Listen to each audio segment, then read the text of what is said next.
Halo teman-teman, jumpa lagi dengan saya, Sang Pemburu. Dalam video kali ini, saya ingin menjawab pertanyaan dari salah satu subscriber ya, yang kemarin sempat menanyakan, Bang, coba dong jelasin bagaimana cara mengobati larva atau bibit ikan lele yang terkena penyakit biting ya.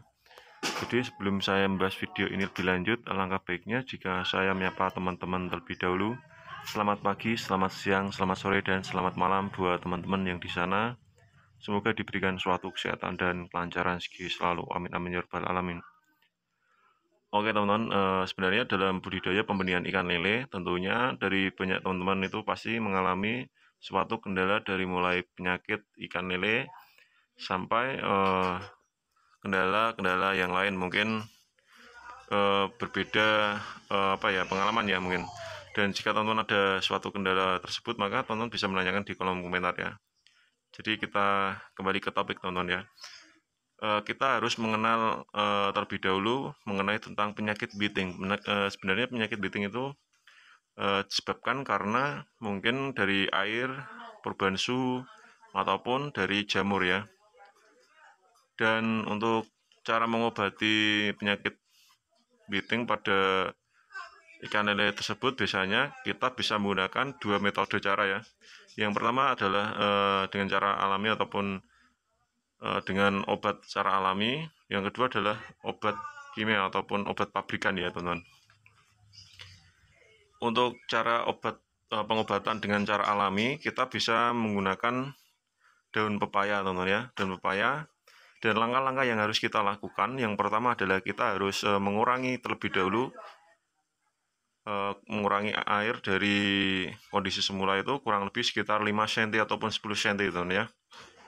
Setelah teman-teman mengurangi kondisi debit air setidaknya 5 atau 10 cm, maka teman-teman harus memberikan obat daun pepaya tersebut. Dan cara untuk memberikan daun pepaya tersebut biasanya ada dua macam ya teman-teman ya.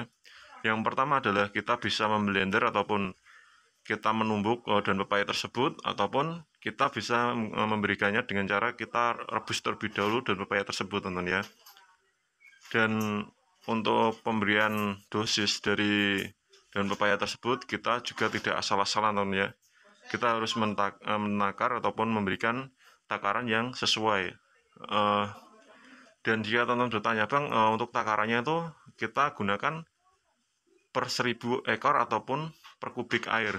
Sebenarnya untuk takaran obat itu kita harus menentukan per kubik air ya teman-teman ya. Jadi tidak kita hitung per ekornya ya. Jadi walaupun misalnya kita teman-teman punya kolam 2x3 dengan tebaran bibit misalnya ya 25.000 misal. Untuk larva tersebut 25.000 ekor, teman-teman jangan menghitung dari banyak larvanya, tapi harus menghitung dari ketinggian air dan juga kita kalkulasi berapa kubik di kolam kita itu kita isi air ya. Jadi seperti itu ya. Kalau teman-teman tidak paham dengan kubik, meter kubik, teman-teman harus kira-kiraan saja lah. Kalau punya saya biasanya 2,5 kali 1,5 meter dengan ketinggian air 50 cm itu biasanya saya kasih kurang lebih 3 gelas rebusan air daun pepaya ya. Ataupun jika teman-teman menumbuk atau di blender itu pun saya kasih 3 gelas dengan 3 lembar daun pepaya ya teman-teman ya. Teman-teman jangan mengambil daun pepaya yang terlalu muda ataupun terlalu tua ya. Jadi yang pas lah ya, supaya kondisi istilahnya itu kondisi obat ataupun protein yang ada di, enggak protein lah ya, apa ya nyebutnya itu susah ya. Pokoknya kondisi kandungan yang obat yang di daun itu supaya lebih maksimal. Jadi kita jangan mengambil yang terlalu muda ataupun terlalu tua ya. Lalu setelah kita berikan daun pepaya ini, kita harus kasih pakan ya. Kita harus kasih pakan, pakannya juga kita harus bibis dengan sedikit dengan rebusan daun pepaya tadi ataupun tumbukan bekas daun pepaya tadi teman-teman ya.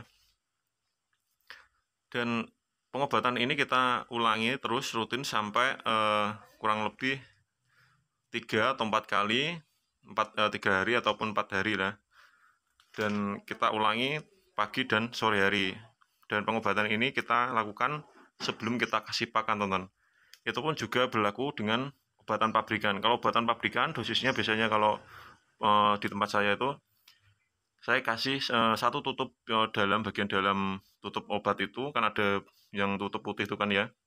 Itu saya kasih satu tutup untuk saya siramkan ke bagian kolam, lalu untuk saya campur dengan pakan itu biasanya saya kasih 1/4 saja ya teman-teman ya. Itu pun dengan 1 kilo ya, 1 kilo pakan supaya tidak terlalu ketinggian dosisnya itu. Kalau terlalu ketinggian dosisnya, nanti yang terjadi adalah ikan malah akan cenderung mabok, yang apabila terlalu tinggi juga itu bisa mengakibatkan kematian pada larva tersebut, teman-teman ya. Dan langkah-langkah yang berikutnya teman-teman harus lakukan adalah lakukan penggantian air ataupun penggantian air secara berkala dengan mengurangi debit air sekitar 5 atau 10 cm itu setiap hari ya. Pagi dan sore itu kita lakukan 2 kali ya. Satu hari itu 2 kali ya, pagi dan sore, sebelum kita itu kasih obat, teman-teman ya. Dan mungkin jika dari teman-teman ada yang menanyakan mengenai tentang seputar budidaya ikan lele, teman-teman bisa menanyakan di kolom komentar ya. Nanti saya akan coba melalui video jika memang pertanyaan tersebut bagus dan belum pernah saya buatkan video ya. Dan untuk budidaya pembenihan ini sendiri sebenarnya itu menurut saya susah-susah gampang ya teman ya. Terkadang walaupun senior sekalipun, saya jamin pasti akan mengalami suatu kendala seperti ini ya. Dari mulai biting, jamur, aeromonas dan lain-lain ya. Mungkin ada kumis keriting, penyakit lele itu pasti para senior pasti mengalami walaupun sudah senior ya. Dan saya sendiri biasanya lebih cenderung suka mencegah daripada mengobati, teman ya. Jadi saya biasanya memberikan obat itu 1 minggu 1 kali ya, ataupun 2 kali, walaupun ikan tidak sakit ya, tapi dengan tentunya dosis yang lebih rendah, teman, supaya membunuh bakteri-bakteri yang ada di kolam. Untuk penggantian air secara berkala pun itu sangat bermanfaat bagi kondisi air ya, dan itu pun berpengaruh besar terhadap bibit ataupun larva, teman-teman. Dan mungkin itu saja yang bisa saya bagikan buat teman-teman. Jika ada suatu kekurangan dalam video ini, saya mohon maaf. Video ini saya akhiri dengan kata Assalamualaikum warahmatullahi wabarakatuh. Salam Tani Ikan Lele Nusantara, salam jos.